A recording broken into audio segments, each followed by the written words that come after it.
Thank you very much, everybody. Good afternoon. Today is Good Friday, and this Sunday, millions of Christians celebrate Easter and the resurrection of Jesus Christ. At this holy time, we pray that God will heal the sick and comfort the heartbroken and bless our heroes. As American families look forward to Easter, we're reminded that our story ends not in despair, but in triumph and renewal. Very appropriate, isn't it? I'd like to provide Americans an update on our ongoing efforts in the war against the invisible enemy. Before I do that, I'll have a couple of notes. The United States, in discussions last night with Mexico, Saudi Arabia, Russia, and in dealing with OPEC nations, we are trying to get Mexico, as the expression goes, over the barrel. And Mexico is committing to do 100,000 fewer barrels. The President and I spoke last night. We have a great relationship, great friendship. They're helping us very much at the border. They have 27,000 soldiers, Mexican soldiers, on our border right now, stopping people from coming into our country as our wall goes up. We're up to about 168 miles of wall. And in speaking with the President, they have a limit. The OPEC nations have agreed to a different limit, reduction of about 23%. So what I thought I would do, and I don't know that it's going to be accepted, we'll find out, the United States will help Mexico along, and they'll reimburse us sometime at a later date when they're prepared to do so. And we had a great conversation, but we'll find out how that all works out. As you know, they're trying to get rid of the glut of oil. There's a tremendous glut of oil, and we don't want anything to hurt our incredible industry. We're actually the largest producer in the world now.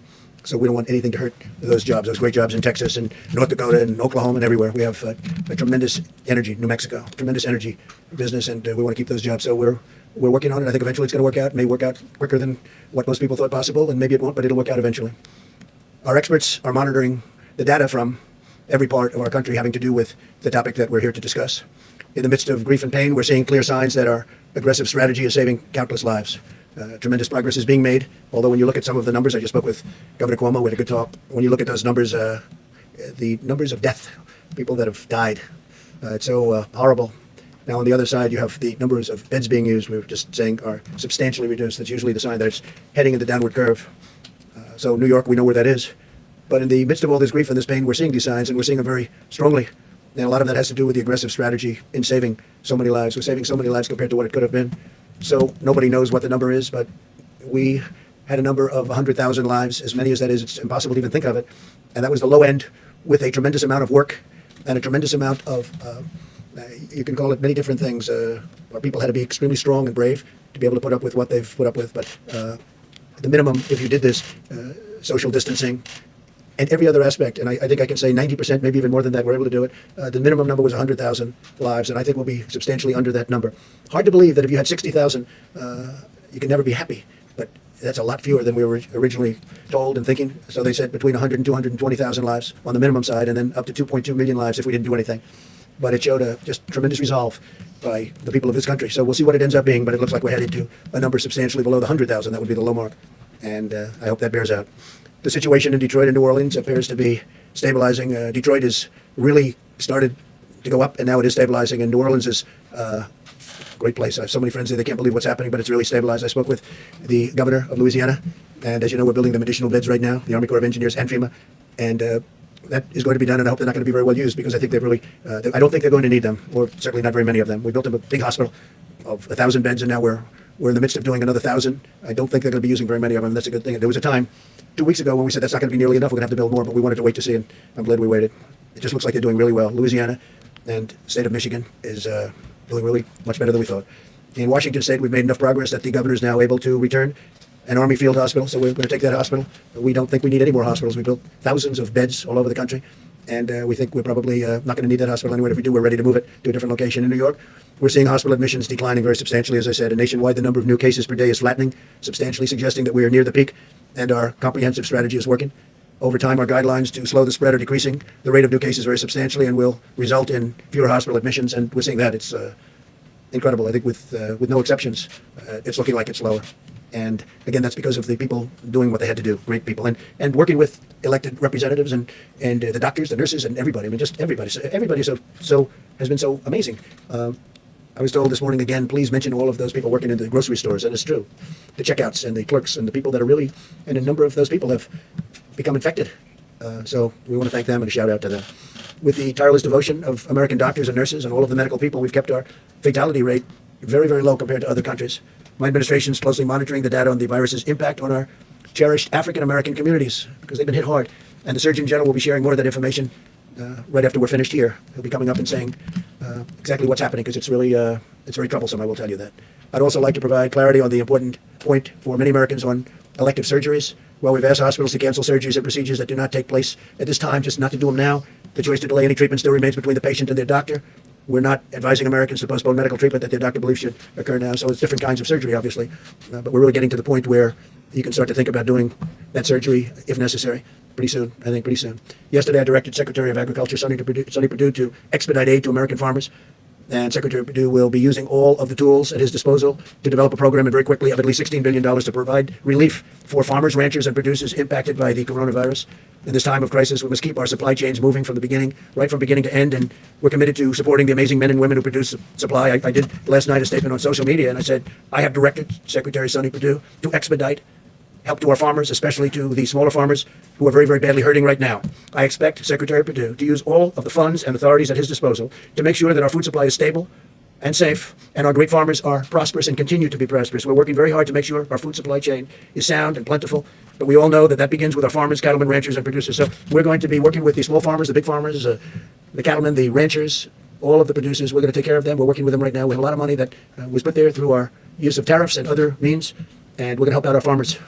And I'll tell you, I've been helping our farmers for a couple of years because they were targeted, as you know, by China and others. And I think they're very grateful for what we've done. On the medical front, the FDA has issued 47 emergency use authorizations for advancements in testing, new ventilator designs, innovations in personal protective equipment, and experimental medicines. And Dr. Hahn's going to be talking about that. We've cut through the red tape to give doctors and patients unprecedented freedom to make their own healthcare decisions, granting access to potential therapies and drugs. Since Monday, we've deployed 2 major shipments of hydroxychloroquine from our national stockpile and it's going to various cities. And we are also disposing and getting, as quickly as we can, portions of it to the Department of Veterans Affairs and the Department of Defense. And speaking of the Department of Defense, they're going to be sending us 10 million N95 masks that they had. And we're in great shape in every way. We're in great shape with ventilators. We're in great shape with protective clothing. We have additional plane loads coming in, but we're not getting any calls from governors at this moment. I can speak, I think, for Vice President Pence. Will be talking in a little while. We're getting very few calls from governors or anybody else needing anything. They're in great shape for the surge that's coming in certain areas in particular, and that's a good job. You've done a great job on that, Mike. Really a great job. I appreciate it. The whole country appreciates it. More than 2 million coronavirus tests have now been completed, and we're conducting approximately 100,000 more every day. We're also working to bring blood-based serology tests to the market as quickly as possible so that Americans can determine whether or not they've already had the virus and potentially have immunity. They have immunity if they've had the virus. A lot of them don't even know if they've had it. Sometimes it's brutal. You see, the Prime Minister seems to be doing well now, I hope. He had a rough go of it and still is, but he's doing better. And then some people don't even know they had it.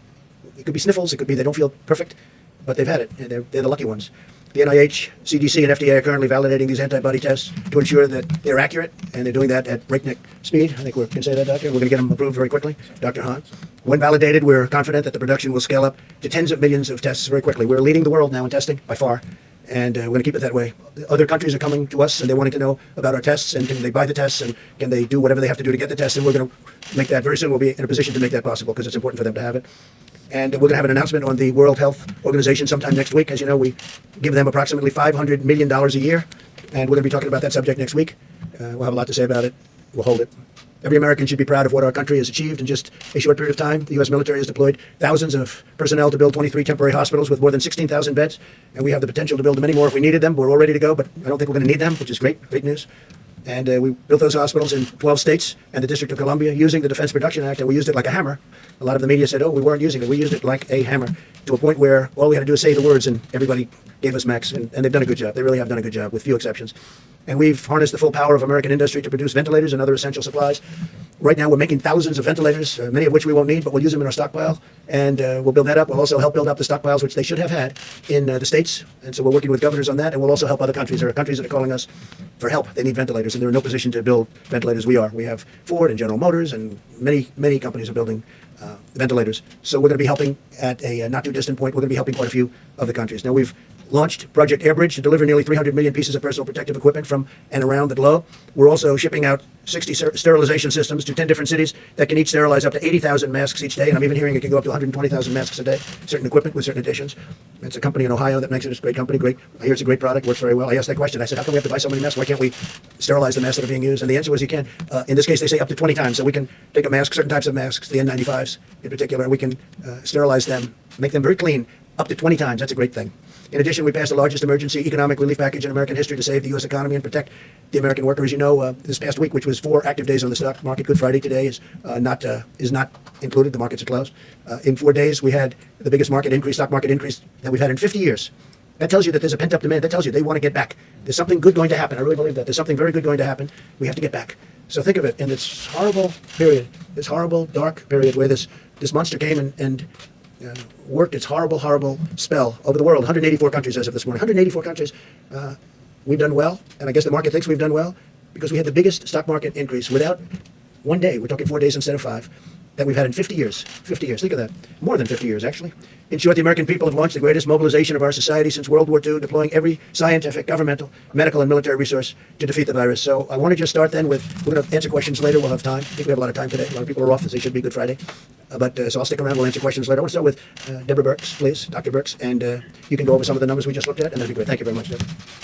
Thank you, Mr. President, and thank you for outlining how well we are doing in a series of metro areas. What also has been encouraging for those of you who are watching epidemic curves every day, and I'm sure you are, and watching them in log phase, because that's how epidemiologists like to look at their curves, you can see for the first time that in the United States we're starting to level on the logarithmic phase like Italy did about a week ago. And so this gives us great heart that not only in specific places, but we're starting to see that change. Obviously, a lot of that is driven by the improvement in New York City. Remember, for a long time, they were over 50% of our cases and 50% of our new cases. That has dramatically changed because of the impact of what the citizens of New York and New Jersey and across Connecticut and now Rhode Island are doing to really change the course of this pandemic and really change the trajectory of new cases. We're seeing that what many states and metro areas were experiencing as twofold and fourfold increases that went to twofold, that now those are going to 8 days between the doubling rates. Watching this every day gives us hope across these metro areas from New York and New Jersey and all through Denver and, of course, through New Orleans. We still see cases occurring in the Boston area and in Chicago, but their rate of increase seems to be stabilizing. And we really want to call out the work of the mayors of Baltimore and the district and Philadelphia, who have really brought all of their health experts together and working with their communities are starting to really change the curves in those areas.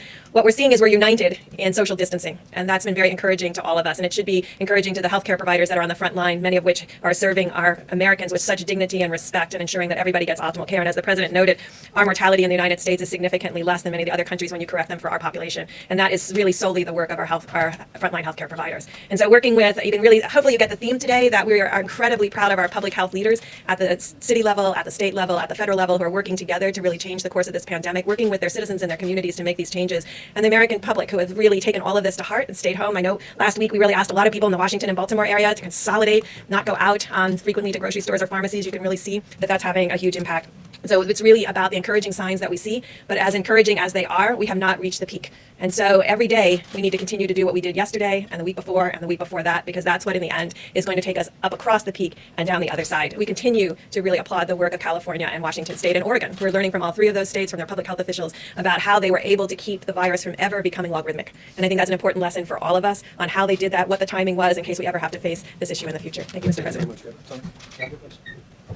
Thank you very much, Mr. President. So again, just keeping on the theme that Dr. Birx had mentioned, this is the end of the week, that famous week that we spoke about last weekend, in which what actually was predicted to happen. We're starting to see the leveling off and the coming down that Dr. Birx had mentioned. But it's important to remember that this is not the time to feel that since we have made such important advance in the sense of success of the mitigation, that we need to be pulling back at all. I was actually hearkened by the fact that we've been talking about the New York, New Jersey, New Orleans, and other areas where they have really big spikes. But there's other parts of the country, in the middle parts of the country, where they're concerned to make sure they don't get those spikes. And I really want to salute the governors of states throughout the entire United States, but particularly in the central part of the country, because the governors obviously see us in these press conferences. And I've had calls over the last several days from several of the governors, from Nebraska, Iowa, South Dakota, Utah. Just about an hour and a half ago, I spoke with the governors of Arkansas and Wyoming, who are really committed to make sure that they don't get into the situation where they're going to have spikes in their state. And they're doing the kinds of things that they don't get recognized because people don't talk about them much. But we have a big country. We have 50 states, and it's not only the big cities. So if we're going to pull out of this, we're going to pull out of it in the big cities, and we're going to pull out of it in those areas that aren't as densely populated. And I just want to give a shout out to them. They're doing an extraordinary job. I was really pleasant. I wouldn't say surprised, because I expect it of this country, but to hear what they're doing and the commitment that they're putting into making sure that we don't have the kinds of situations that we've experienced, unfortunately, in other areas. This is very important. I just want to close by one other thing, something I mentioned yesterday and the day before, that there are a lot of candidate interventions that are going into clinical trials. For those of you who are interested in it, I recommend you go to clinicaltrials.gov, and you'll see the design of the clinical trial, and you'll see that many of them are the randomized controlled trials that are the really gold standard of how you find out whether something really is safe and effective. And as the weeks and months, and it'll probably be months, sometime in the summer, we'll start to see which are working, which are not, and to focus on those that are we developing and will working. I'll be happy to answer questions later. Thank you. Thank you, Mr. President. The White House Task Force has been very focused on increasing the supply of personal protective equipment for our great providers. I was one of those providers a few months ago, and I can tell you nothing is more important than making sure they have what they need.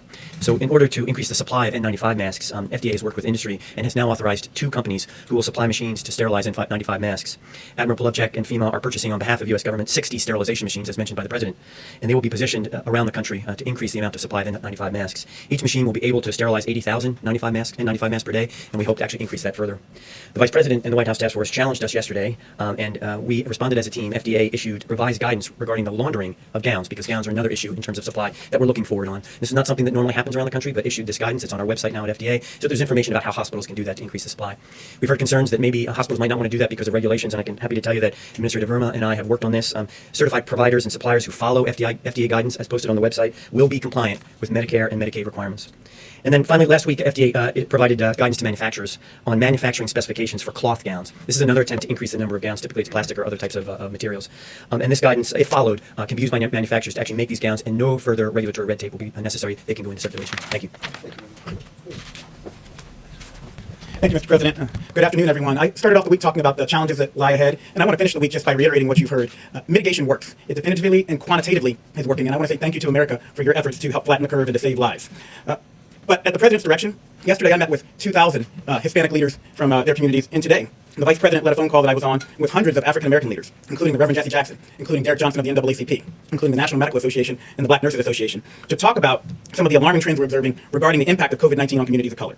And you've heard the stats. In New York City, Hispanics represent the majority of deaths. In Milwaukee County, blacks are 25% of the population, but almost 50% of the cases and 75% of the deaths. So what's going on? Well, it's alarming, but it's not surprising that people of color have a greater burden of chronic health conditions. African Americans and Native Americans develop high blood pressure at much younger ages. It's less likely to be under control and does greater harm to their organs. Puerto Ricans have higher rates of asthma, and black boys are 3 times as likely to die of asthma as their white counterparts. As a matter of fact, I've been carrying around an inhaler in my pocket for 40 years out of fear of having a fatal asthma attack. And I hope that showing you this inhaler shows little kids with asthma all across the country that they can grow up to be Surgeon General one day. But I more immediately share it so that everyone knows it doesn't matter if you look fit. If you look young, you are still at risk for getting and spreading and dying from coronavirus.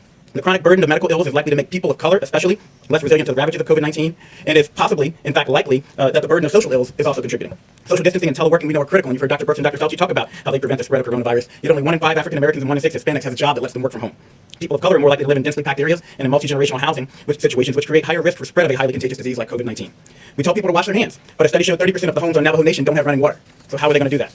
In summary, people of color experience both more likely exposure to COVID-19 and increased complications from it. But let me be crystal clear. We do not think people of color are biologically or genetically predisposed to get COVID-19. There is nothing inherently wrong with you. But they are socially predisposed to coronavirus exposure and to have a higher incidence of the very diseases that put you at risk for severe complications of coronavirus. But as the Vice President shared on the call this morning, this history, and I want you to hear me say this, it does not have to be our nation's future. We're taking steps now in the midst of the COVID-19 pandemic to reach, protect, and strengthen all communities impacted by this disease, and especially our communities of color. More details will be forthcoming, but we are actively working, as the Vice President and the CDC Director laid out today, data collection, targeted outreach to communities of color, and increasing financial, employment, education, housing, social, and health supports so that everybody has an equal chance to be healthy. And I want to close by saying that while your state and local health departments and those of us in public service are working day and night to help stop the spread of COVID-19 and to protect you regardless of your color, your creed, or your geography, I need you to know you are not helpless. And it's even more important that in communities of color, we adhere to the task force guidelines to slow the spread. Stay at home if possible. If you must go out, maintain 6 feet of distance between you and everyone else, and wear a mask if you're going to be within 6 feet of others. Wash your hands more often than you ever dreamed possible. Avoid alcohol, tobacco, and drugs. And call your friends and family. Check in on your mother. She wants to hear from you right now. And speaking of mothers, we need you to do this, if not for yourself, then for your abuela. Do it for your granddaddy. Do it for your big mama. Do it for your pop-pop. We need you to understand, especially in communities of color, we need you to step up and help stop the spread so that we can protect those who are most vulnerable. This epidemic is a tragedy, but it will be all the more tragic if we fail to recognize and address the disproportionate impact of COVID-19 and an array of other diseases and risk factors on communities of color. The task force and this administration are determined not to let that happen. The President, the Vice President have said we will not let that happen. We can't fix these issues overnight, but I promise you we will work with your communities to quickly and meaningfully move the needle in the right direction. Nothing less than the fate of our families and friends, my family and friends, depends on it. Thank you, Mr. President. Today, the White House Coronavirus Task Force met and heard from the President the gratitude that he and I know all the American people feel for all the dedicated workers at FEMA, HHS, U.S. Public Health Service, FDA, and all those that are literally working on your behalf around the clock to partner with states, to partner with local health officials. And Mr. President, allow me to add my thanks and admiration to all of the entire team here at the federal level. On this Good Friday, we remember those who've lost their lives to the coronavirus. We remember their families, our dedicated healthcare workers, and our first responders. And we do well on this special day for Christians across this country to remember them in our prayers. But as you just heard from Dr. Birx and from the experts, it's also a good day to remember that Good Friday is always followed by Easter Sunday. And there is hope. There's hope in this moment that thanks to what the American people are doing every day, adhering to the President's coronavirus guidelines for America, thanks to the fact that Americans are listening to state and local leaders and putting the health of their family members and neighbors first, we're getting there, America. We're making progress. But it's imperative that we all continue to implement all of the guidance in the 30 days to slow the spread. As the Surgeon General just attested, at the President's direction, we engage more than 400 leaders in the African American community today. And allow me to express my appreciation for their leadership and their efforts in communicating to African Americans and other minority populations some of the unique challenges that those communities face in the midst of this epidemic. And the CDC, as the Surgeon General said, is working on not only studying the issue, but very rapidly issuing new guidance. And we'll be communicating that new guidance to all of those great leaders. On the subject of testing and supplies, the President gave a great amount of detail. More than 2.1 million tests have been performed, and we continue to work very, very closely with FDA and suppliers around the country to expand the ability of testing. And you just heard Dr. Hahn reflect on the fact that very soon we will have an antibody test that Americans will be able to take to determine whether they ever had the coronavirus. I spoke today to the governor of Colorado, Jared Polis. We've been in contact with Senator Cory Gardner about an outbreak at a particular meatpacking facility in the Colorado area. At this time, our team is working with the governor and working with the senator to ensure that we flow testing resources. At this point, there are some 14 people hospitalized, maybe 200 to 300 of the workforce have been impacted, and we spoke about providing those resources this weekend. I want to encourage people in Colorado that we will work to support that effort, but I also want to emphasize that all the people that are working in food supply, from farmers to meatpackers to distributors to truckers to grocers, continue to have our gratitude, as President Trump has said just a few moments ago. On supplies, more than $5 billion have been obligated to the states. 29,600 National Guard have been activated, and at the President's direction, more than 4,700 active duty military personnel have been deployed, medical military personnel in 9 states, focusing on the areas of most significant epidemic. Air bridge, 26 flights have been completed. 4 flights are scheduled to arrive today, bringing 250,000 gallons, 25 million pairs of gloves. 54 more flights are scheduled, literally bringing in supplies from around the world. But finally, let me say, as we go into this very special weekend, into Easter services, I know I speak on behalf of the President when I say how grateful we are to all of the churches that have been there, and their ministries have been working under great difficulty to continue to provide for the needs of your members. There have been food drives, there have been phone calls, and ministry has continued, and we are grateful for the role on this Holy Week that our churches, our synagogues, and all of our houses of worship have played. On their behalf, allow me to remind you that even if you're not in the pew this Easter Sunday, if you are able, it's still a good idea to give, because those ministries continue to go forward, and we encourage you. We encourage you to continue to support them. We also want to say very respectfully to all the church communities around this country and all the places of worship, continue to heed the guidelines issued in the President's coronavirus guidelines for America. We know it's difficult in this time of year, particularly, Mr. President, to avoid gatherings of more than 10, but we're grateful that so many churches, synagogues, and places of worship have done just that, and we urge you to continue to do it. And to my Christian brothers and sisters across the country, let me encourage you with the words.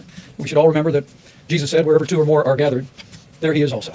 And so you can worship, you can celebrate Easter, and know that you'll be blessed in so doing, and you'll be serving the nation. Thank you, Mr. President. Great job. Thank you.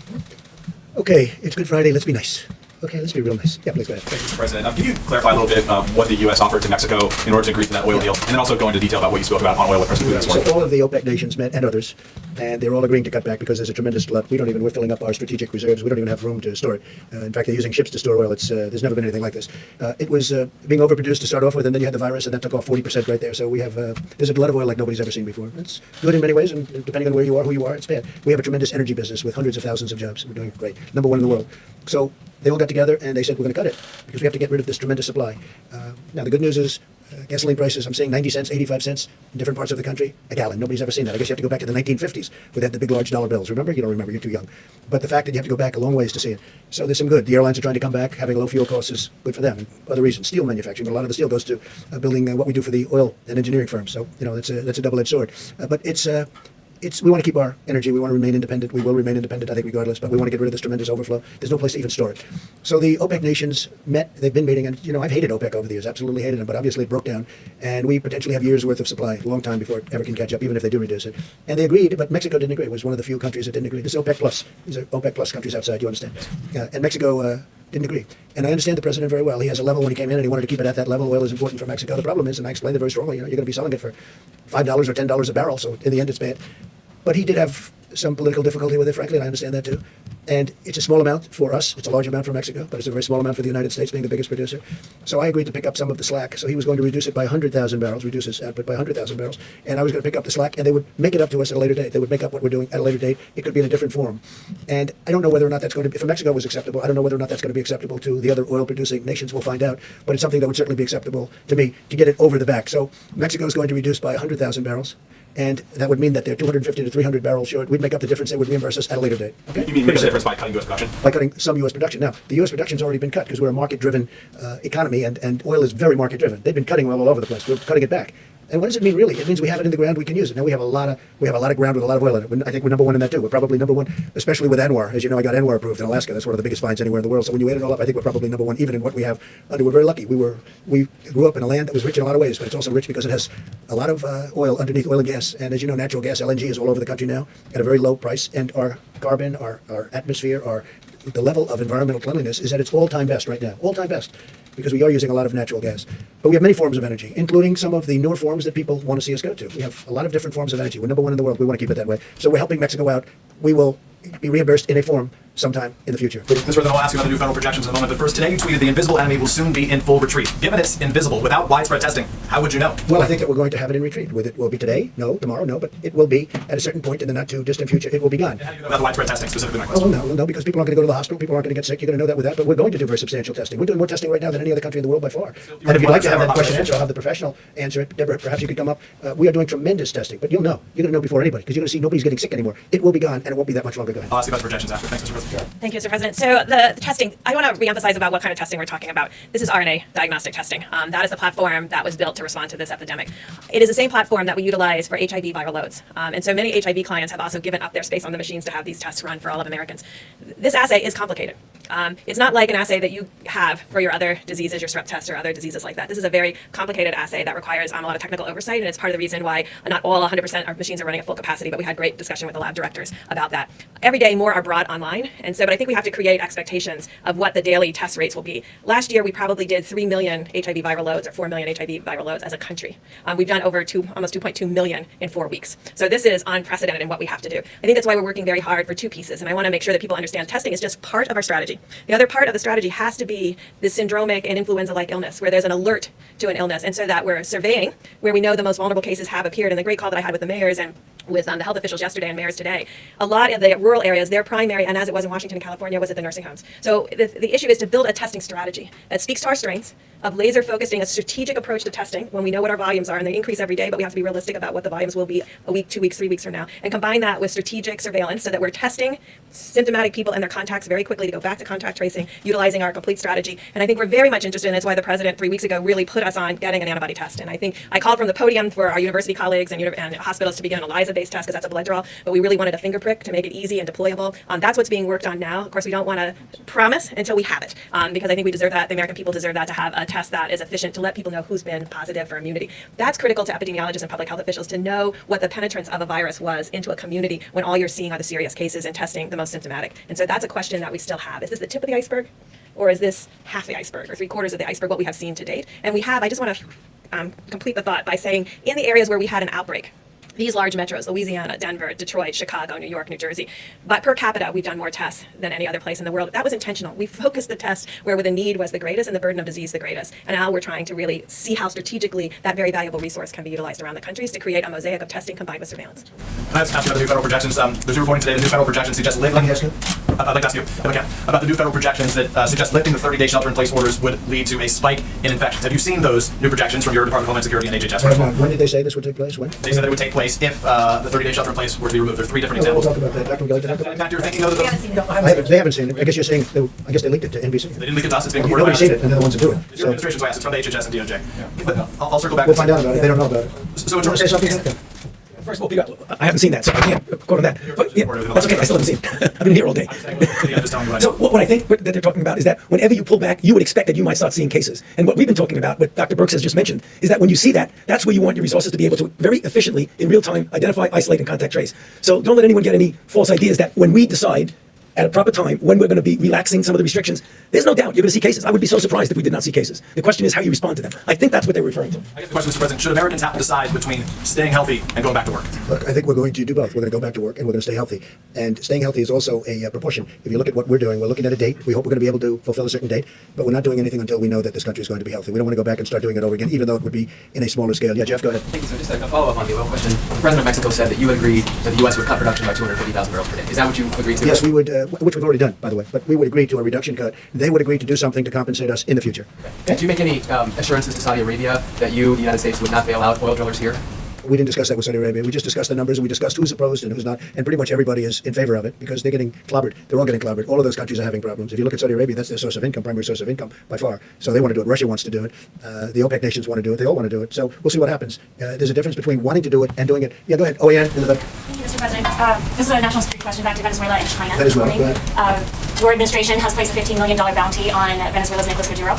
And we have news this morning that President Xi is talking with Nicolas Maduro, expressing his financial support for Maduro. So two questions.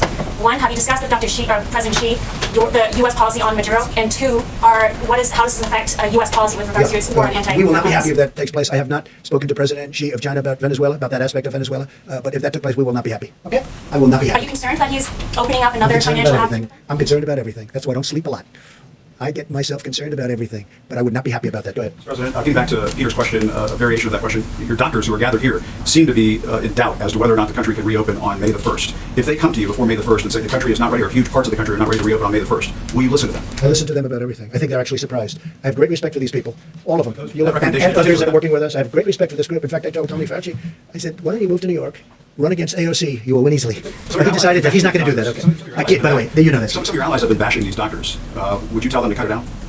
I can only say this. I have tremendous respect for these people, and we've done very well. And when you look at us compared to others, we're a big nation. When you look at us compared to others, when you see how we've taken testing from a broken system that I inherited to having the best tests that anyone's made anywhere in the world, and other countries are calling us, wanting to use our technology, I have great respect for these people. I'm never saying bad about these people. If they come back to you, sir, and say, before May the 1st, we can't open on May the 1st, do you listen? I will certainly listen. I will certainly listen. take that There are two advice? sides. Remember, I understand the other side of the argument very well because I look at both sides of an argument. I will listen to them very carefully, though. Please, go ahead. Thank you, Mr. President. You may have seen this, but JP Morgan came out with a forecast about GDP growth in the second quarter. They're saying a 40% decline in the second quarter of this year. Do your economic advisors share that view? I think my economic advisors are interested in the third quarter and really the fourth quarter. And I think we have a chance to do record fourth quarter numbers because there's a tremendous pent-up demand. And you see it this week. I mean, what reason would there be other than faith in us and in this country, faith in this group and me and our vice president and everybody, governors perhaps, you can add them into it also. What reason would that be for, in a shortened week, 4 days instead of 5, to have the biggest stock market gain in over 50 years? So I think that, to me, there's a sign. Hey, look, with all we've been down, I mean, we've never been hit. I don't know, has this country ever been hit like this? Probably not. 1917, but that was different. It was a different time, and frankly, Europe took the brunt of it. We didn't, but it was a terrible time also. But probably never been hit like this, right? Somebody was saying, in fact, I was speaking with Governor Cuomo about it, because we were in New York City, a place we love, New York State, with the World Trade Center, and that was approximately 3,000 people. Well, we've doubled that in this same area. We've doubled that, more than doubled it, substantially more, and it's obviously going. We had our highest number yesterday and the day before. Okay, with all of this news, what would lead you to believe that we're going to have the best stock market week, shortened week, in 50 years? Almost broke the all-time record. You know what that is? That's a pent-up demand. Now, that's my opinion. The other thing is we're doing tremendous stimulus plans. And despite what you're reading, there's back and forth, but we are getting along with the Democrats. They want to see something happen. We have to help our workers. We have to help our small businesses. We have to help our restaurants. I think deductibility will be great for entertainment, restaurants, all of that. Look, I think with the stimulus, with the people, with what we've got going, with all of the things, we're going to be meeting with the airlines over the weekend. We have a great plan for the airlines. We've got to keep the airlines going. It's never been a great business, but it's a very vital business for the country. We're going to be meeting with Boeing. We're going to be meeting with a lot of companies that are great companies and were great companies a short while ago. I mean, we can't let anything happen to Boeing. It's, got so much potential. You talk about potential. Can anything have more potential than that? So we have a lot of very exciting things taking place. We have tremendous plans. We have tremendous stimulus. And I think we have a chance to do really well. So this quarter isn't the quarter I'm looking at. Third quarter, we start to think about it. And I think fourth quarter is going to be at a level that maybe we haven't seen before. I think our country, with the stimulus, with all that we've been through, we've learned a lot. Don't forget, we've learned about pandemics and epidemics. We've learned a tremendous amount. And with all that we've learned, as an example, we're making ventilators. We have thousands of them being delivered in the very near future. We have countries calling us, can we have ventilators? That would have been an unthinkable call. I wouldn't know what to say. They have people dying, but we needed them for ourselves. We have plenty before the surge. In New York, they need far fewer hospital rooms, or far fewer hospital beds in particular, than we thought. And I have to say, Dr. Birx told me that 6 weeks ago. I remember he said, that number's too high. We don't need that many. And based on what she said and others, we did what we had to do. We actually gave the maximum. We built Javits. We sent the ship in. We then made the ship COVID because, there weren't a lot of people on the roads. You didn't have the accidents that we thought, other unrelated accidents. Nobody driving. Normally you have a lot of car accidents. You have a lot of motorcycle accidents. You have people going to the hospital. We didn't have that. We had almost none of it. So a lot of things have happened. I think we have a chance to be stronger than before. I really do. I think the stimulus is very important, what we're doing. I think it's very, very important. Please, go ahead. President, asking about credit and debt as well. Many American individuals, families have had to tap their credit cards during this period of time, and businesses have had to draw down their credit lines. Are you concerned, Mr. President, that may hobble the U.S. economy? All of that debt, number one. And number two, would you suggest to credit card companies to reduce their fees during this time? Well, it's something that we've already suggested. We're talking to them. Business interruption insurance. I'd like to see these insurance companies. You have people that are paid. When I was in private, I had business interruption. When my business was interrupted through a hurricane or whatever it may be, I'd have business where I had it. I didn't always have it. Sometimes I had it. Sometimes I have a lot of different companies. But if I had it, I'd expect to be paid. You have people, I speak mostly to the restaurateurs, where they have a restaurant. They've been paying for 25, 30, 35 years business interruption. They've never needed it. All of a sudden they need it. and I'm very good at reading language. I did very well in these subjects, okay? And I don't see the word pandemic mentioned. Now, in some cases it is. It's an exclusion. But in a lot of cases, I don't see it. I don't see reference that they don't want to pay up. I would like to see the insurance companies pay if they need to pay, if it's fair. And they know what's fair, and I know what's fair. I can tell you very quickly. But business interruption insurance, that's getting a lot of money to a lot of people. And they've been paying for years. You know, sometimes they just started paying. But you have people that have never asked for business interruption insurance, and they've been paying a lot of money for a lot of years for the privilege of having it. And then when they finally need it, the insurance company says, we're not going to give it. We can't let that happen. Please, go ahead. Thank you, Mr. President. On March 6th, you said anyone who wants to test can get a test. Now you're saying that you would be open to reopening the government without having a national testing system. How do you square those two statements, given that there's still issues with testing going forward? And how can you tell people Well, there's not a lot of issues with testing? testing. I got it. There's not a lot, and it's a good question. There's not a lot of issues with testing. Certain sections of if we go to Iowa, we go to Nebraska, and interestingly, Idaho is very interesting because they had a few breakouts, small breakouts, but they're very, very capable states, and they're big distances, a lot of land, a lot of opening. You don't need testing there. You know, where you have a state with a small number of cases, some states with almost none. West Virginia hung in for a long time, as you know, with none for a long time. So when you have that, you don't need testing. You don't have to test every person in the state of Iowa, as an example. You don't have to test every single person to say, let's open up and let's get the tractors moving and let's get the corn and let's open up all of the different things they do in that great state. You don't need that. And with that being said, if there's a little hot corner someplace, we'll be testing. But I think Deborah speaks to this very well. The same thing in New York. That's what we talked to Governor Cuomo about this morning. We have the Abbott test, which is very quick and very easy, goes very fast. Then we have a lesser test that we talked about where we can talk about a larger area. But you're going to know, so we're going to do testing, but you don't need to test 325 to 350 million people because, number one, it's unnecessary. Vast numbers, vast areas of our country don't need this. I think you agree with me on that. You just don't need it. Now, we have certain hotspots. So Louisiana's a hotspot, New York's a hotspot, Detroit's a hotspot, and then you have certain areas in certain hotspots that you have to even go more so. And we're doing all of that. Remember this, we've done more testing than any country in the world, and we have the best test. And we developed this over a very short period of time. Please. Can I ask you also about the African American disparities? Yes, I have a question for you and a question for the Surgeon General. For you, Mr. President, we know that these health disparities have existed for a long time among African Americans, Latinos, and other people of color. Why did the administration possibly have a plan directed at those communities to prevent high death rates, knowing that the health disparities were there? Well, we do have a plan, and one of the things I'm most proud about is what I've been able to do for the African American community. The lowest job numbers in the history of our country. This was The virus, just before the virus came. Well, I'm just saying, because, you know, this has been here for 3 weeks, right? So just before, African American community had the lowest unemployment, the best employment numbers. More African American people and communities have been thriving. If you look at our opportunity zones and what we did, Tim Scott, who's fantastic, a fantastic senator, came to me, opportunity zones, more jobs for African Americans than ever before, better health care than they've ever had before. All of these things. The Surgeon General spoke to it, and he spoke to it, I thought, really brilliantly. I found it very interesting what he said, and I'd love you to come up and answer the second part of the question, because I think you would do it a much better job than I would. Please. Thank you, Mr. Surgeon General. Thank you. I have a quick question for you. You said that African Americans and Latinos should avoid alcohol, drugs, and tobacco. You also said do it for your abuela, do it for Big Mama, and Papa. There are some people online that are already offended by that language and the idea that you're saying behaviors might be leading to these high death rates. Can you talk about whether or not could you, I guess, have a response for people who might be offended by the language that you use? Well, I use that language because that's the language. I've been meeting with the NAACP, with the National Medical Association, with others. I actually talked with Derek Johnson multiple times this week, the head of the NAACP, and we need targeted outreach to the African American community, and I use the language that is used in my family. I have a Puerto Rican brother-in-law. I call my granddaddy, granddaddy. I have relatives who call their grandparents Big Mama. So that was not meant to be offensive. That's the language that we use and that I use, and we need to continue to target our outreach to those communities. It is critically important that they understand it's not just about them, and I was very clear about that. It's not just about what you do, but you also are not helpless. We need to do our part at the federal level. We need people to do their parts at the state level, and we need everyone, black, brown, white, whatever color you are, to follow the president's guidelines, the coronavirus guidelines, and do their part. Because when I talked to the NAACP 3 weeks ago, it's important to note that one of the things they asked me was, can you help dispel the myths in this community that people actually can't get coronavirus if they're black? That was a myth that was out there that's actually very important for us to squash here. So you're that all Americans avoid tobacco, alcohol, and drug use at this time? Absolutely. It's especially important for people who are at risk and with comorbidities, but yes, all Americans. So thank you, and I will clarify that. All Americans need to avoid these substances at all times. I put out a smoking cessation report in January. I put out an advisory against youth and pregnant women using marijuana last year, and that was not directed towards any one race. That's everybody needs to do everything they can to be as healthy as possible at this critical time. Dr. Fauci, Yeah, I think you said perfectly. Would you like to add anything to it? Because you are really, you expressed it very beautifully before. No, I mean, Jerome, you did it beautifully. I can't do it any better than that. And I know Jerome personally, and I can just testify that he made not even a hint of being offensive at all with that comment. I thought that was appropriate. Thanks. And I can tell you, Jerome has done a fantastic job. Our Surgeon General, I just hope nobody steals him and he goes to one of these big companies for a fortune. Don't leave us, right? Don't leave us, Jerome, please. He's doing a great. You are happy, and you're doing a great job. And everybody tells me that too, so we appreciate it. Please. Thank you. So Google and Apple have announced that they are jointly enabling contact tracing on their mobile phone operating systems. And I was wondering if this is something that you would consider, or maybe the doctor Yeah, would that's going to be consider. for freedoms, problems, and a lot of other things. This is something we're going to look at it, certainly, and we know they've done that, and it's it's very new technology. It's very interesting, but a lot of people worry about it in terms of a person's freedom. We're going to take a look at that, a very strong look at it. We'll let you know pretty soon. And I have another Brand new, question. yes, please. So can you explain why it is appropriate in the middle of a pandemic to be talking about cutting or eliminating funding for the World Health Organization? Well, we're going to talk about the WHO next week in great detail. I didn't want to do it today, Good Friday. I didn't want to do it before Easter. I also didn't want to do it before we have all the facts. But over the years, many years, we've been paying them from $300 to $500 and even more $1 million a year. China's been paying them less than 40 over the years. So we're paying them more than 10 times more than China. And they are very, very China-centric, as I said during the week. China-centric. China always seems to get the better of the argument. And I don't like that. I really don't like that. I don't think that's appropriate. I don't think it's fair to the American people. And, I tell that to President Xi. I tell that to Dr. Tedros. I spoke to him one time. I think he's a very nice man. I liked him. But we're going to be talking about that next week in great detail. We're looking at it very, very closely. We want to make sure money's properly spent. But again, why is the United States paying $500 million a year? It's a lot. And why is, that's a lot. And why is China paying this year, $42 million? But generally under 40, so it's in the 30s. So we're at 500, 452, 400, 401, different amounts, different years. And they're at 40, 38, 36, 35, 32, 31. No, but you have to ask yourself that question. And then the answer always turns out to be in China's favor. Well, I have the same thing with the World Trade. Isn't it interesting? World Trade. So we have World Health and we have World Trade. So we have the World Trade Organization. And until I came along, we were losing cases, so many cases, it was ridiculous. We were always losing these cases, almost every case.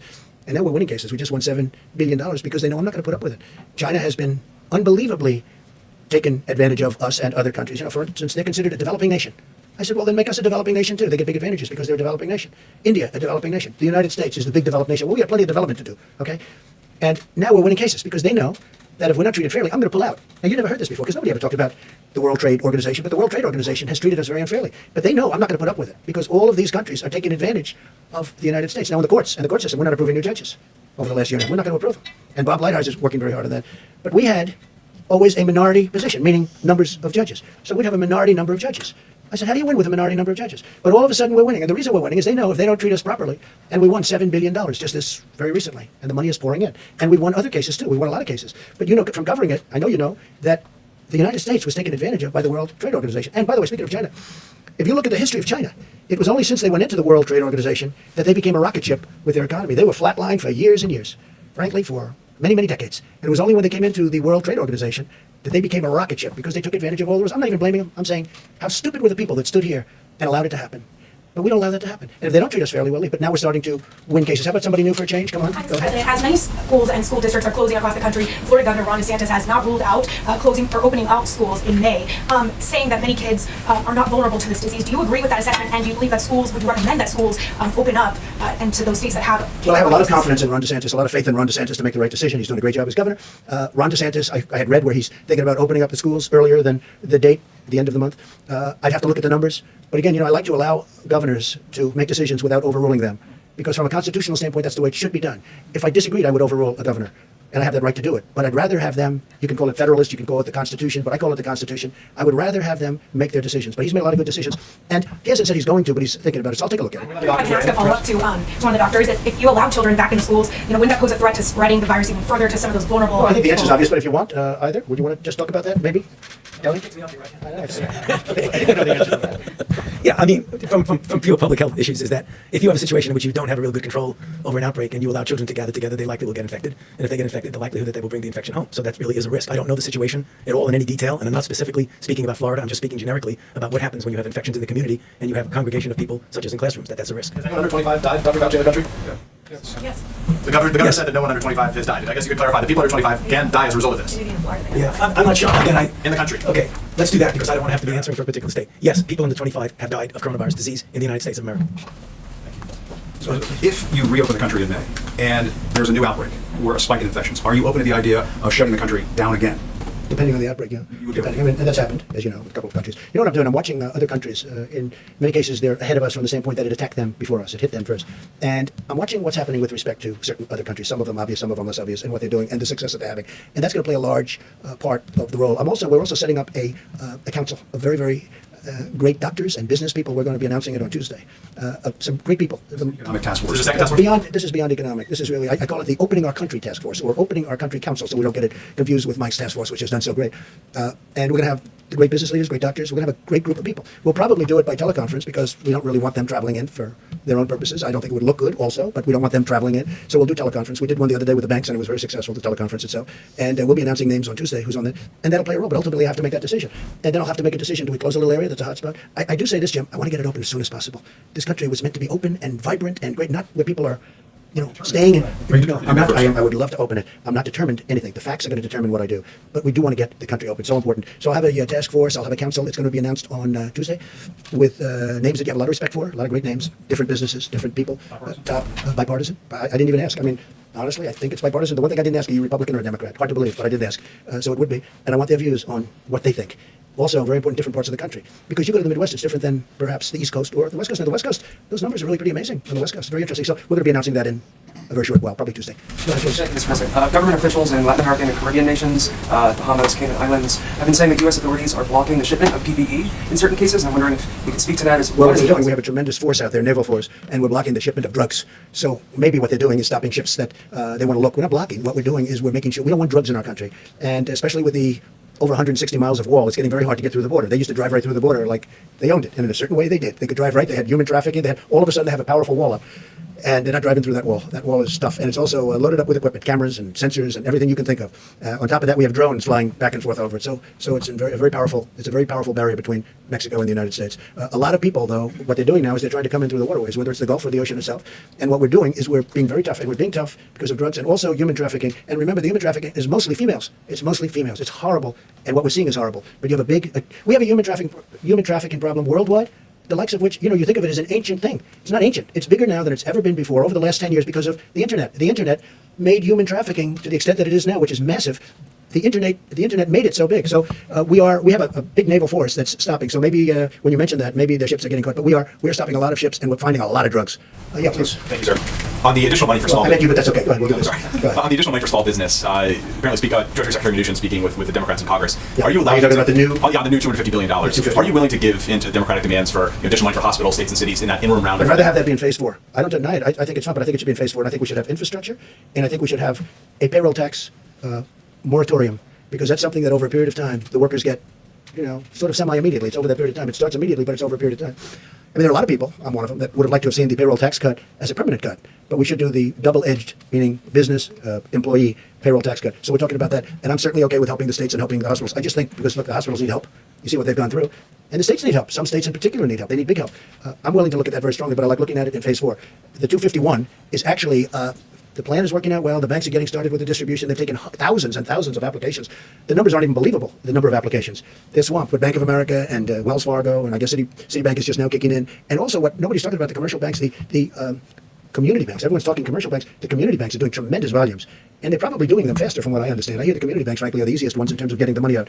So the money is getting out. The applications are far beyond what we ever anticipated. And that's why we're going, because this is money that goes essentially to the workers. We want the businesses to hold on to their workers, because once they lose the workers, they're never opening again. It's not going to happen. Okay, in the back. Mr. Gordon Wolf from Wall Street Journal. I wonder if you could expand a little bit on your the form that Mexico would take, the reimbursements, like what form would that take? You said they add it to the tab for the wall that you mentioned. And I have a second question about that. Well, there's no real cost, because we're agreeing to produce a little bit less. So number one, it's staying in the ground. You have it for another day. It's actually cheaper than storing it, where you take it out and you deliver it to a massive well, like the strategic reserves, our national strategic reserves, where it has to be brought there, and that's an expensive process in itself.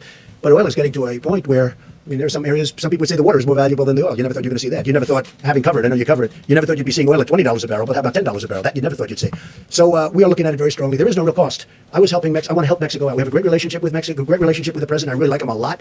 He's been terrific to us on the border because he stopped. You don't see the caravans coming up anymore. You don't see all the problems. When I took office, it was unbelievable what was going on. And they have been helping us a lot, and we've been helping them a lot. They make product for us, they sell it to us, and it's fine. It's a good relationship. And sometimes it's a great relationship. So he could not have done any more than that. And I think there was political reasons for that for him, that other nations don't have. They don't have that. The nations that we're talking about, the 22 other nations that we're talking about, they just don't have that problem. So it doesn't cost us anything, and yet it's very valuable. We will be reimbursed in the future, maybe in the near future, maybe in the more distant future, but we'll be reimbursed by Mexico in a certain way, and it'll be fine. But we get Mexico over the hump. Now, with all of that being said, that doesn't mean the deal's going to happen anyway, because they still have a lot of different states. But this was one of the stumbling blocks. Okay, go ahead. China and some other countries have been particularly active, seen as maybe taking advantage of the U.S. during this process, during this period. China particularly active in the South China Sea, got carried her down, obviously. What's your message to some of these adversaries and competitors? Well, look, the way I view it is this. China has taken advantage of the United States for 30 years. Okay? I mentioned the World Trade Organization. China has taken advantage of us through that and using rules that are unfair to the United States, and they should have never been allowed. This should have never been allowed to happen. When China joined and was allowed to join under those circumstances, the World Trade Organization, that was a very bad day for the United States, because they had rules and regulations that were far different and far easier than our rules and regulations. Plus, they took advantage of them down to the last, and you know China, and you study China, and you know what I mean. They took advantage of them like very few people would even think to take advantage of them. And again, they're considered, right, a developing nation. We are not considered a developing nation. They're given advantages. Okay. For many years, China has ripped off the United States. And then I came along. And right now, as you know, China's paying 25%, and we've taken in billions and billions and billions of dollars in tariffs from China. And I know a lot of the people kept saying, oh, no, we're paying. Well, we're not paying. countries are different. Not every country is China. But China would devalue their currency and then also pour out money, and they essentially were paying most of those tariffs, not us. And as you know, we've taken in tens of billions of dollars. They targeted our farmers, but we took in so much money that I was able to give back. 1 year was 12 billion, 1 year was 16 billion. I was able to give back our farmers the money that they were targeted. Hurt. China bought 12 billion and bought 16 billion. 1 year 12, 1 year 16. I was able to give them back to 12 and then give them back to 16, the farmers. And they weren't targeted. And they're all in business. Now we're doing it because they got targeted in a different way. Now I'm going to be very interested to see. So we signed a deal with China. And under that deal, they're supposed to buy substantially in excess of $200 billion from us. That's not only farm product, it's manufacturing product, it's lots of different things. They're going to buy a lot. I just want to see if they live up to that deal. I know President Xi, I would say he would live up to the deal. But remember this, I never took off the tariff. It's still 25%. That's a big 25% of $250 billion. So for the first time, and you saw also, now again, I'm going before the virus hit, because that's sort of like, let's start all over again. Okay, I can't tell you that yet, because that chapter hasn't been written yet. But go up a few weeks ago, the deficit with the United States and China was coming way down. Nobody's seen that. Nobody's ever seen that before. But the deficit has come way down. So now we start a new chapter. And I can only tell you, if a smart person is standing where I'm standing, we're going to do very well with China. Okay? And I think I have to also say this. I think our relationship and having the relationship I have with China is a good thing. But for the first time, we're benefiting instead of being the sucker that got taken advantage for years. Nobody. I said to China, how did this ever happen? I got to know them very well. I said to them, representatives of China at the top level, you know who I'm talking about. I say, how did this ever happen? They looked at me and they said, but nobody ever called us. We didn't have a deal. It's not like we had a bad deal. We had worse. We didn't have any deal at all. So they just took advantage. Think of it. $500 billion a year deficit. Not 500 million is a lot of money, right? It's not. Everyone thinks I made a mistake when I say 500 trillion. No, you mean 500 million. I said $500 billion a year deficit with China for a long time. But it was 200, it was 300, it was 400, it was 500, 556 billion, 507, $500 billion plus a year deficit with China. Now I'm charging them tariffs. And it's very interesting. A lot of people that don't want to do that, they all agree, because China has taken advantage of this country like nobody has ever taken. We have built China with the money we gave them. Now, I give them a lot of credit, okay? I give them a lot of credit. They did it. But you know what? We made it a hell of a lot easier. We gave them a fortune. Go ahead. How about you? Thank you, Mr. President. I'm Deborah Saunders with the Las Vegas Review-Journal, and I'm here today as a print reporter. So I'd like to ask you a question and then ask a question from one of the reporters who couldn't be here because of social distancing. Thank you. A little louder, please. Thank you. I was wondering if you have been tested for antibodies. If you've taken the antibodies. Have I been tested for? Yes. Not that I know of. I've had some tests. Is anybody else They tell me no. Has anybody else in the task force been tested for antibodies? We don't have the test. We don't have the test. That'll come out. They've just developed those tests. Sort of new. Okay, good to know. So this question is from Andrew Feinberg with Newsweek. A significant amount of federal aid was made available to Boeing in the recently signed CARES Act relief package. But according to sources, Boeing executives are still planning to run the layoffs. So should Boeing or any company that accepts federal aid to stay in business during this pandemic be penalized for laying off workers after doing so? Yeah, well, the aid hasn't been given yet, but they will be asking, in my opinion. They haven't even asked yet. Boeing has not asked for aid yet, but I think they probably will. Now, at the same time, they do have to run a company. This isn't a great time to sell airplanes. Let's not kid ourselves, okay? If you're a business person, Boeing makes airplanes. They had a big problem with one, but they make the greatest airplanes. They make the best airplanes in the world. They had the problem with one. They got it too complex. It becomes so complex, you have to be number one in your class at MIT to be able to fly it. It's a mistake. Every 2 years, they want to make it more and more. I mean, they had great success with the 737, the Boeing 737. Then all of a sudden, they do the MAX, and they say, let's make it more complicated. Let's put on different engines. Let's do this, let's do that. It was not exactly a good decision. Bad decision. Very bad, horrible decision. Number one, human lives, and number two, horrible is what's happened to the company. Here's a company, from a business standpoint, was like probably the greatest company in the world, in my opinion. I think it amounts to 1% of GDP. Some people say it's a half. I think it's 1. But here's one of the greatest companies anywhere in the world, maybe the greatest. And boom. Now, on top of what happened there with the two planes, and they say they have that fixed. That's good. They say they have it fixed undisputably. In fact, somebody said, they gave me something. I said, you should say it that way. They said, sir, this is now the safest airplane in the air. I said, that's what you should say. That's a very good statement. It's the safest airplane in the air. That's a very good statement. You should use it. I said, by the way, you're changing the name? But whether you do or not, you should use that. But he said that. A Boeing person said to me, it's the safest airplane in the air. That's a great thing. But we know they're going to need help. Now, does that mean they're going to need help and they should keep people that they absolutely don't need? That business is a very cyclical business, like many businesses, frankly. So that determination hasn't made. They have not spoken to us yet. I think they will be. Maybe they won't need help. That'll be great. Look, Boeing made so much money. Who would have thought they could have made all of those planes that are parked all over the place? In many cases, I guess payments not made. But who would have thought they could do that and they're still a solvent company? Okay? I mean, what a tragic thing happened in numerous ways, but also economically. So when they see us, making sure that Boeing is strong again is very, very powerful and very important, and we'll do whatever is necessary to do. Please. Thank you. A quick one and a longer one. First of all, Should we keep this going, everybody? Huh? You're the president. Jim wants to leave. No. Keep it going for a while, yes? So do we have time if you want? You're not going to criticize me that the conference was too long? If I leave short. Yesterday I left short. It was too short. If I stay too long, they say it was too long. Someday we're going to get it just right. Okay. Should we continue? Should we continue? Yes. Well, that answers my question. Okay, let's at least for your question. Have you had a chance to speak to? Have you had a chance yet to speak to Boris Johnson since he came I have not. No, I have a call just to wish him well to his group.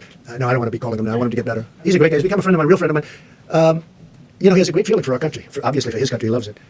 He's a tremendous guy. Slightly more complicated. I think he's probably right now. He was very high to start. I think he might be 100% popularity right now. I think he's, they talk about approval polls, right? You ever hear that term? I'm sure you never heard that. I hear it all the time. His approval rating must be about 300%. But he's a great guy. He was a great guy before, and I think people see what he's been through. What he's been through is incredible. And they say a big turn. So let's see what happens. Let's hope. And if I may, where do you see the use of something like immunity certificates or documents or passports when we get to something like immunity certificates? Once we get to antibody testing, whether this will be a useful way. Well, I see a lot of different things. We're going to be very careful for who comes into the country. Look, my opposition party wants to have open borders. This is a case where I'm very glad that my position is I don't want open borders. I want very strong borders. That includes not only on the southern border, our southern border with Mexico, and you could also say our northern border with Canada. But we want to have strong borders. And I think this is maybe one of the learning points. We learned something about borders. We need borders. The country needs borders to be a great country. And I think this is a great point. Do you have something else? Yeah, I wasn't just thinking about the borders. I just thought for ordinary Americans who are currently stuck at home, if they're tested for antibodies, it turns out they've had the disease and therefore shouldn't be infected again. Some sort of documentation would allow them to go back to work safely. You mean once they get better?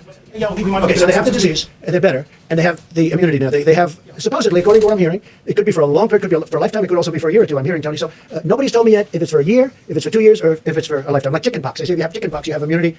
They say for a lifetime. I hope that's true. But nobody's actually told me with certainty, maybe because they don't know yet. You don't know yet. Because it's new. This came upon us. Nobody knew. They do know you have it for a period of time. And it's strong for a period of time. They don't know. That's hence the antibodies that we're making. I saw somebody who was really sick, and he got better. A young person, relatively young person, 35, and physically fit, and he got better. He made it, barely, but he made it. His first thing that he did when he was better is, I want to give whatever I can give to help other people, because nobody should go through it. It's a tough thing. So we don't know yet how long, if you'd like to add anything to that, but we don't know yet. Is it a year? It will be a year. But is it more than a year? And only time is going to tell. Okay? Thank you. One more question. Try one more. Will you have governors, mayors, members of Congress on the Open the Country Council that you talked about? Yeah, I think so. I think we're going to put some governors. I've gained great respect for governors, both Republican and Democrat. I've actually become friends with some of the Democrat governors that I wouldn't have really had the privilege of getting to know. And Governor Murphy of New Jersey is a very liberal guy. I'm not, but we've had a great relationship. John Bell, as you know, I call him John Bell, but John Bell Edwards, people call him John Bell. Sort of a cool name. From Louisiana, I have a very good relationship with him. Gavin Newsom, honestly, I think we're fighting right now. I want automobiles to be made cheaper and safer and stronger, but you save $3,000-4,000 per auto, and environmentally equal, or better maybe. And we're fighting on that. We're fighting a lot of different things. We fight on the border. He wants open borders. I want people to come into our country legally. But I've gotten very friendly with Gavin Newsom. He's done a very good job here. I think I've gotten very friendly. I mean, he's been, I think, sort of a friend of mine for a long time. Don't get to see him much, but Governor Cuomo of New York, we talk all the time. I told you, I spoke to him literally the last call just before walking in here. I've really developed a lot of good friendships with the governors, and including governors. I think Mike DeWine, Republican, but I think he's done a great job in Ohio. So yeah, I want to put on both parties. I want to have some governors. I'm not going to have all of the governors, but I'd like to put some representative governors on the council. Yes, I would like to do that. I have. I've asked a couple of them. They've all said yes. So far, everyone said yes. I think everybody would like to be on that council. That's a very important council. Go ahead in the back, young guy. Thank you. Two questions, if I may. Do you have a message to those pastors who are still planning to have Easter services, defying the public health guidelines? Well, so you're going to have to say it louder. To those what? Those pastors who are still planning to have Easter services. In person. Pastors. Oh, the pastors. I didn't understand your word. Okay. You have a very nice voice, but it's a little bit low, and you're far back.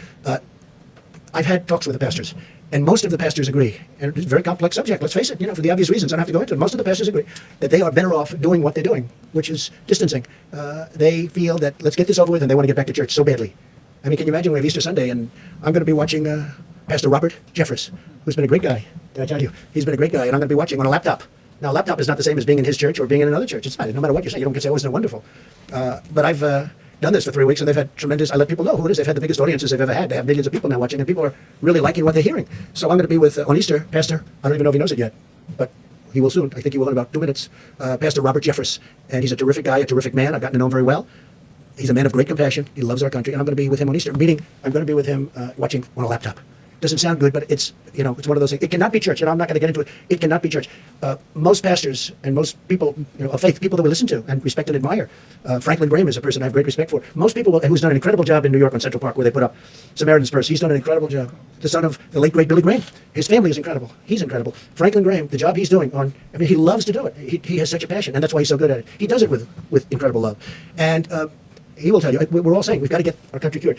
I know there are some pastors and ministers and others that want to get together. I have great respect for them. 2 of them I know. But I would say first, heal. I'm a Christian. Heal our country. Let's get healed before we do this. And if there's time to do that, we'll do it for hopefully the rest of our lives. Please. Thank you. The Mercy and the Comfort seem to be underutilized at the moment in Los Angeles and New York. Is there any consideration either to sending the medical units into the cities to help the hospitals there, or to moving the hospital ships? So the Mercy and the Comfort were sent when projections were much higher. And I say, Tony backed it up. Deborah made the statement. They said, you're not going to need these many rooms, but we wanted to be prepared. I mean, we had the ship. They did an incredible job. The Comfort was supposed to be in maintenance for a period of 4 weeks, and they had it done in 3.5, 4 days. And it came up And so we had it there. If there was a disaster from the standpoint of you needed all of the, now, I tell you, the Javits Center, Andrew will tell you, we were ready to go. It's incredible the job they did. But they're using less beds. This is a good thing, not a bad thing. They're using less beds. Now, Javits has been pretty busy over the last couple of days, and the death numbers are horrific. But you go back now, and you're finding they're going to start to come down very substantially, just based on the fact that the bed usage, the number of beds are much, much less, much, much less. So the mercy and the comfort were there in case they needed them. Los Angeles, where you have the one, and New York, where you have the other, they just don't. Fortunately, we haven't hit numbers where they would have been used. They're always going to be sort of overflow because they're on the edges. You know, they're not as convenient as certain places. But the people were ready, willing, and able. They were ready to go. They were going to do a great job. But fortunately, we don't need, just like we didn't need as many ventilators. When they were asking in New York for 40,000 ventilators, I had experts, these people, I listened to them. They said, you'll never need that many. And they were right. And New York now has it, and I dealt really well with Mayor de Blasio. We got him a lot of ventilators. We got Andrew a lot of ventilators. But we never felt you needed the numbers that you were talking about, and we were right on that. Now, with all of that being said, we have a lot of ventilators ready to go. We have almost 10,000 in the stockpile. That 10,000 can move rapidly. We can be within 24 hours almost anywhere. And hopefully we're not going to have to be, but it's really, this has been a great military operation. It hasn't all been military, because we're dealing with great companies. We have companies that are making masks, and we're all set up in the mask tool. I just told you we have an order coming in soon, 500 million masks, 500 million. We have companies, you know the story with GM, or 3M, also GM, but 3M is doing a great job. I spoke to the CEO the other day, we settled it out, we had a dispute with them, and it's now all settled. And I think they're trying to show the country something, maybe me, but the country something. So we've done, you know, I think, and not me, I'm not talking about this country, our country, the people that are doing it, Army Corps of Engineers, FEMA, these people sitting right here, people that we have in the back, that are watching every word that we're saying. They've done a fantastic job. They really have done a fantastic job. Please. Thank you, Mr. President. I wanted to ask you a question about testing. You mentioned the impossibility of testing the entire American public. So has what do we have? The Surgeon General. What do we have? 350 million people? You That's not what I'm getting at. What I'm getting at is priorities. And Dr. Birx has mentioned how there have been priorities in certain regional parts of the country. And I wanted to ask you specifically about one industry in particular, and that's food processing plants. Is there a priority to get testing at food processing plants all across the country? Well, you're asking that because of what happened. It's a fair question, too. What happened in Denver? Because in Denver, I've never seen. I said, what's going on? We're looking at this graph where everything's looking beautiful and it's coming down, and then you got this one spike. I said, what happened in Denver? And many people, very quickly. And by the way, they were on it like so fast, you wouldn't believe it. They knew every aspect. They had people going, not only testing, who did you see? Where were you? How many people did you meet? Were you out to dinner in somebody else's home? Where were you? Where did this number of people come from? They are totally on it. Now, this just happened. I just saw it this morning. I'm looking at everything smooth, going down, topping out. Then you have this one spike in Denver. It's like, where did this come from? So we'll be looking at that, and we don't want cases like that happening. This is the kind of thing can happen. This is very complex. This is a very brilliant enemy. You know, it's a brilliant enemy. They develop drugs like the antibiotics. You see it? Antibiotics used to solve every problem. Now, one of the biggest problems the world has is the germ has gotten so brilliant that the antibiotic can't keep up with it. And they're constantly trying to come up with a new. People go to a hospital and they go for a heart operation, that's no problem, but they end up dying from problems. You know the problems I'm talking about. There's a whole genius to it. We're fighting, not only is it hidden, but it's very smart, okay? It's invisible. And it's hidden, but it's very smart. And you see that in a case like Denver. But, you know, I think we're doing well, and they're on Denver like you wouldn't believe. I came in this morning, it was a flurry. I said, what's going on? They said, Denver. I said, what happened in Denver? Because Denver was doing pretty well.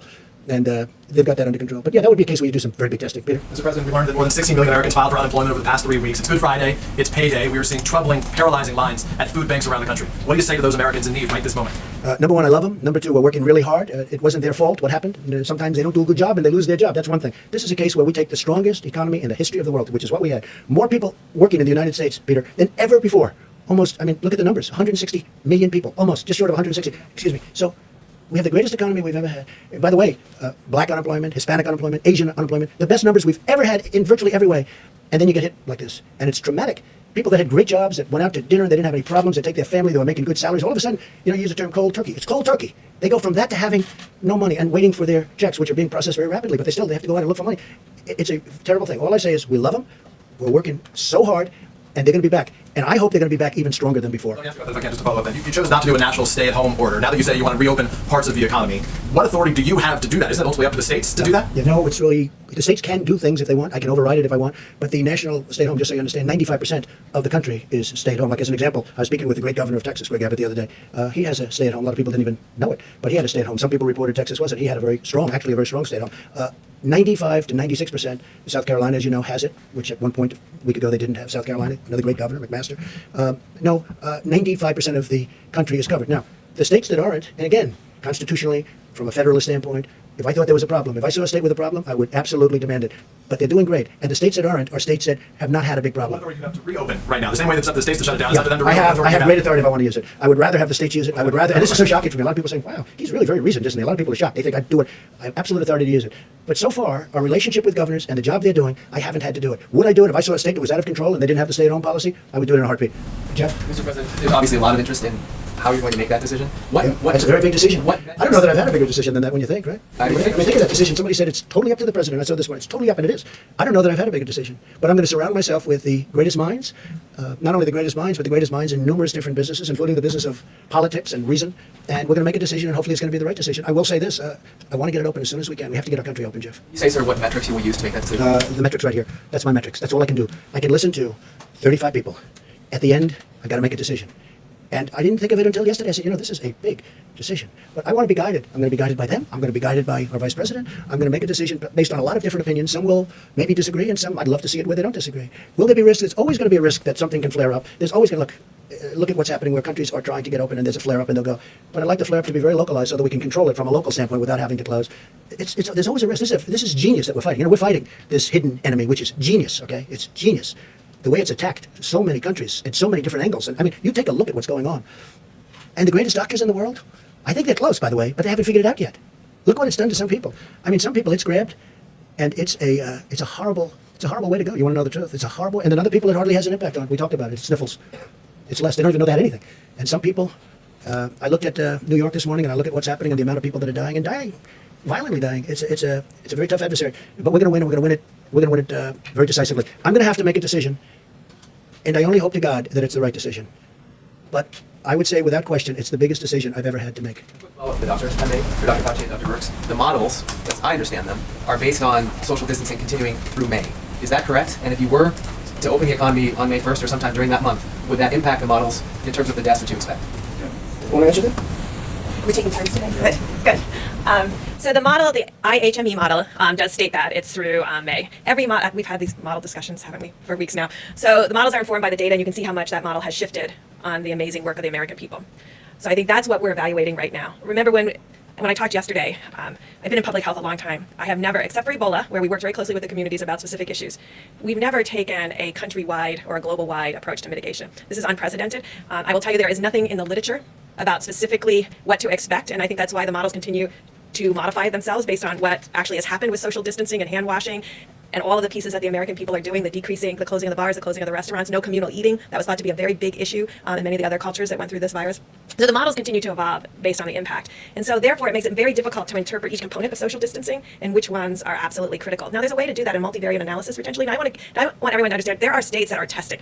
There are states that are doing contact tracing. So I mean, I think sometimes we look at what New York is doing and Detroit, we forget that there's a Utah and a New Mexico and a North and South Dakota and a whole series of states that have been doing testing and contact tracing and have been testing at rates higher than that per capita rate that we all have discussed. So we're looking at that. What did they do? Where are the most vulnerabilities? Where are the outbreaks most likely to occur? And that's why I've been talking about nursing homes, because we do believe that there's a relationship between age and seriousness of disease. Not to say that there can't be young people with serious disease, but proportionally, it's a smaller piece with serious disease. And so when you have that kind of spectrum where the older and the more complicated, the higher the severity, you get the impression that there may be more asymptomatic in younger age groups, and that's where the antibody test comes in. So when you put all these pieces together, you're trying to understand where would be the first signals. So we have surveillance out there right now with the CDC's influenza-like illness. I hope you're all tracking that. It is showing these small changes. I think we can believe in that as a surveillance tool, married with their syndromic piece, giving us the insight about where to test and then where to proactively test in nursing homes and other vulnerable groups, because that has been the signal in a series of the states that have very, very low prevalence and incidence of disease. So that's the kind of factors we're putting all together to really define the best way forward. And we have superb roadmaps. I hope you all have seen them. There's been about 6 different roadmaps to opening that people have put online. And again, there's no literature that you can cite and say, well, we did this 20 years ago and what really worked. There isn't that. There's brilliant public health people giving us their insights. Or the question is, because those are the models you've been using, if you do go with starting to open up the economy again on May 1st, doesn't that lead to more deaths? Well, look at how much it changed with mitigation. And now we're looking at those state by state, and there's some states in there that are still in contact tracing. So we're looking at the impact of that model and what that model predicted based on the type of contact tracing, less mitigation, more contact tracing. Are you getting what I'm talking about? Okay, so there are states that didn't stay-at-home orders, but we're doing contact tracing from outbreaks. So we're looking at them and how they have done, and we're looking at certainly what's happened in the big metro areas. And we're integrating all of that data together to make a plan going forward. So I can't tell you, because look at how much the model has changed in just a week. Remember, just a week ago, it was 80,000. Now it's 60,000. So, and the curves, I'm sure you're all watching it, the curves are getting much broader confidence intervals. There is still the dotted line, but the confidence intervals around the dotted line are getting bigger. when you see that, you know the model has a bit of instability. And so that's why Tony and I base a lot of our decision and discussion on cases and what physically is happening in that county and that state. At the same time, not ignoring the models, but integrating the models as one piece of our thought process. Do you want to come up here and say what you think about models? Okay. Dr. Birx, can you update something? I just want to say that, you talked about couldn't it lead to death, meaning you open up, could lead to death, and you're right. But you know what? Staying at home leads to death also. And it's very traumatic for this country. But staying at home, if you look at numbers, that leads to a different kind of death perhaps, but it leads to death also. So it's a very big decision. As I say, it's the biggest decision I'll ever make. All right, we'll do a couple more and we'll go. Thank you. Thank you, Mr. President. Before you came out here, you said one of the last people that you talked to was Governor Cuomo. Yes. And at his news conference today, he said that he was asking you to use the Defense Production Act to require companies to make more tests, to streamline testing. Is that something that you would consider because you've considered it with ventilators? Well, the other side seems to keep using that, and I have used it. I've enacted it, you do know, and I've used it. Some people thought viciously. Just ask a couple of companies. If you want, you can just look up the names. And I'm surprised that he would have said that. We actually have great tests. We have others under development. You don't need full testing, as the doctors have been talking about ad nauseum. So I would be surprised that he would have said that, meaning it that way. If he did, I'd have a much different type answer. Go ahead. People didn't talk about it over the phone. We talked about testing. Yeah, we did talk about testing. And one of the things I did was I put the two doctors in charge of that call. I said, you know what, Andrew? I have two very talented people standing here. We're getting ready to go on. Let me put them and let me have them talk to you. And they talked to him really at length. And I think by the time they finished, he understood what we were saying. He understood it very clearly. One more question, please. You've talked a lot this week about holding the World Health Organization responsible for its response to the coronavirus. I'm curious if you've given any more thought to holding China financially responsible for the part that it played and the economic toll that it's taking on the American people. Yeah, I understand the question very well. Look, nobody has done to China or treated China as strongly as I have. Use the word strongly. As you know, you've reported on it. Billions and billions of dollars is flowing into our treasury because of what I've done with China. I think it's a very sad thing that happened. And I think if people knew, including the World Health Organization, and I do believe they knew, but they didn't want to tell the world. And we're going to get to the bottom of it. And we'll have reports on all of this, and we're not happy about it. But I wanted to leave the World Health for later. And I can tell you that we're constantly in touch with China. We're talking to China. And we've expressed how we felt. We're not happy about it. We're not happy about it at all, Chris. Okay, one or two more? Yeah. Mr. President, we hear from a lot of people who see these briefings as sort of happy talk briefings. And happy talk today? You and some of the officials paint a rosy picture of what is happening around the country. If you look at some of these questions, do we have enough masks? No. Do we have enough tests? No. Do we have enough PPE? No. Why would you say no? Do we have enough The answer is medical yes. I think the answer is yes. Who said no to that? I'm saying No, you're saying no. But who said no? But you asked me, do we have enough masks? Yes. Doctors, we hear from No, you health didn't say that. experts. You said, do we have enough masks? Just the country. Yes. Do we have enough tests? Yes. Plus, we're developing new tests. Do we have enough ventilators? Yes. Do we have enough hospital beds? Yes. We built 20,000 hospital beds. We have enough hospital beds. Go ahead, Jim. Let's go. Well, what do you say to? I mean, you watch the coverage. You know what I watch say? a lot of coverage. Well, a lot of it's fake Doctors, news. no, A lot of it's it's fake not. news. A lot of it's fake news. Let me just When the doctors and the the medical governors, come on our air, the they governors say we reported. don't have enough tests, we don't have The enough governors, masks. depending on your air, they always say that because otherwise you're not going to put them on. Let me just say something. The governors have said last night they had a group of governors, 14 governors. They were together someplace, and they said it's been unbelievable. What's happened? We've been totally responsive. Ventilators. Everyone has the ventilators, and to a point where we're getting calls from foreign countries saying, you have all the ventilators, can we get some? And we're going to try and help some of these countries. These people have done an incredible job. This is not happy talk. Maybe it's happy talk for you. It's not happy talk for me. We're talking about death. We're talking about the greatest economy in the world. One day I have to close it off. And we did the right thing, because maybe it would have been 2 million people died instead of whatever that final number will be, which could be 60, could be 70, could be 75, could be 55. Thousands of people have died. There's nothing happy about it, Jim. This is sad talk. This is the saddest. These are the saddest news conferences that I've ever had. I don't like doing them. You know why? Because I'm talking about death. I'm talking about taking the greatest economy ever created, with the greatest numbers we've ever had in almost every aspect of economics, from employment to companies. Look at the airlines. They were having the best year. Now all of a sudden we have to save them. Okay? There's no happy talk, Jim. This is the real deal. And I've got to make the biggest decision of my life. And I've only started thinking about that. I mean, I've made a lot of big decisions in my life. You understand that. This is by far the biggest decision of my life, because I have to say, okay, let's go. This is what we're going to do. You have hospital administrators. Sure. But you have many doctors that say, unbelievable job. I watched this morning, and I watched a certain network, and it wasn't Fox, and you had doctors saying that we've done an incredible job. You just read off these no. Well, we have ventilators, we have equipment, we have beds. How about beds? I mean, Governor Cuomo just told me a little while ago, he's got plenty of beds. In fact, I have a hard time filling Javits Center. We built them 2,900 beds. So that's not a fair question. When you're sanitizing masks and you're talking about reusing PPE, obviously you don't have enough. No, excuse me. We have masks, we have everything. And we were trying to get ready for the surge. And a lot of people said it will never happen. Deborah said it. You'll never need that many beds. They said we needed 40,000 ventilators. 40,000. It's like building a car. 40,000 ventilators. People said, I felt it too. You'll never need that many. Guess what? We're the envy of the world in terms of ventilators. Germany would like some. France would like some. We're going to help countries out. Spain needs them desperately. Italy needs them desperately. Mexico needs them desperately. He asked me last night, would it be possible to get 10,000 ventilators? Within a short period of time, I'll be able to help out Mexico. No, Jim, just the opposite of your question. It's not no. It's yes. We're in great shape. And you know what? What's happening now is those numbers are horrible. But take a look at the number of beds. We have beds available all over New York. New York really being the epicenter. New York has experienced something that has been absolutely horrific. I saw Hart's Island yesterday. I saw those people being buried yesterday. Fortunately, we have the beds, and you can speak to Mayor de Blasio, you can speak to Governor Cuomo. People can't even believe the job we've done. They can't even believe it. And I give tremendous credit to the military. There's been a military operation with private people. But wait a minute, wait. I give tremendous credit to our military, to the Army Corps of Engineers, to FEMA, to these people. The job they've done is incredible. And you shouldn't be asking for that kind of a question. Jim, honestly. Okay, look, I really don't believe that anyway. You shouldn't be asking that kind of a question. You should say, you know what? It's been really incredible what's been happening. Jim, nobody's asking. What governor, let me ask you this. What governor, we have more tests than anybody in the world. We have virtually every country in the world calling us, asking us, how do we get these tests that you have? Your testing is the best in the world. How do we get it? They've done a fantastic job. And when you ask a question like that, it's very insulting to a lot of great people. Okay, one more, please. Please, go ahead. Thank you, Mr. President. You may have seen how Sweden has responded to the pandemic. The schools are open, bars and restaurants are open. Sweden's different. Do you regret not following that approach? Is that approach working? I think we did follow that approach. And if we did follow that approach, I think we might have 2 million people dead. And Sweden is having a lot of difficulty. You know, look, I'm very friendly with the leadership in Sweden. They took a different approach. They're a very disciplined country to start off with, but they did take a different. And, you know, other places tried it. UK tried it. The herd approach, okay? Herd. And they tried it. And you saw what happened in UK. It set them back a lot of time. It's been, you know, they're having a tough time. Other countries have tried it. And Sweden is suffering greatly. I mean, Sweden's suffering greatly. If we did the herd, if we went with the herd, as they say, we would have had potentially, I mean, you see the charts. Nobody knows. Nobody will ever know, fortunately. Because we're going to be substantially less than the minimum. I certainly hope, unless something happens that would be tragic. So they had a minimum number if we did. If one of the reasons we're so far below that number is because nobody thought the American people could be so disciplined. Nobody thought it was possible. And I guess when they watched us up here every day and they watched other people and they listened to their representatives and governors, nobody thought that the American people could be so disciplined. They've been unbelievable. And because of that, so you have a minimum number of 100,000, and then you had the 2.2 number that if we did nothing, if we did just kept working, everybody go to work, people would be dropping dead on the subways. No. If we would have lost 1 million people, take the 2.2 million and cut it in half. Cut it in more than half. Make it 1 million people, okay? Now take that number and cut it in half. Make it 500,000 people. That's if we did nothing, right? It's unacceptable. That's too many people. So we spent more money on stimulus? Who cares by comparison? You take 2.2, you cut it in half, you cut it in half, you cut it in half, you keep cutting it in half. I don't care what number you choose. 500,000, 400,000. Well, we're going to have, we were talking 50, 60, 65, maybe.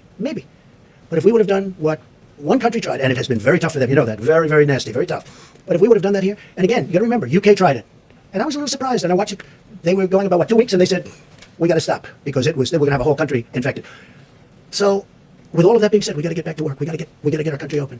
But we could have lost 2 million people. We could have lost 1 million people. We could have lost 500,000 people. If we would have lost 500,000 people, now I'll say this also, from the standpoint of being president and vice president, and we're up there and we're doing that herd, and we're going to bullet through it. Do you honestly think people like Jim and yourself and other people Jeff would have put up with it? As people are dying all over, they would have said, this man is crazy. Because the numbers, Tony, at a minimum, would have been many, many times greater than the numbers we're talking about. So, I'm very honored by our decisions, all of us. We talk about it all the time. I said, you want to let him you just write it. You just write it right through. We would have lost potentially millions of people. No, it would have been unsustainable. It would have been impossible to do. And the American people have been so disciplined. It's been my honor to be their president. I've said it before. I'll say it again. I'll say it always. It's been my great honor to have been their president. And I have a big decision coming up. And I only hope to God that it's the right decision. But it'll be based on the input from a lot of very talented people, very smart people, and people that love our country. Thank you all very much. Thank you. Thank you.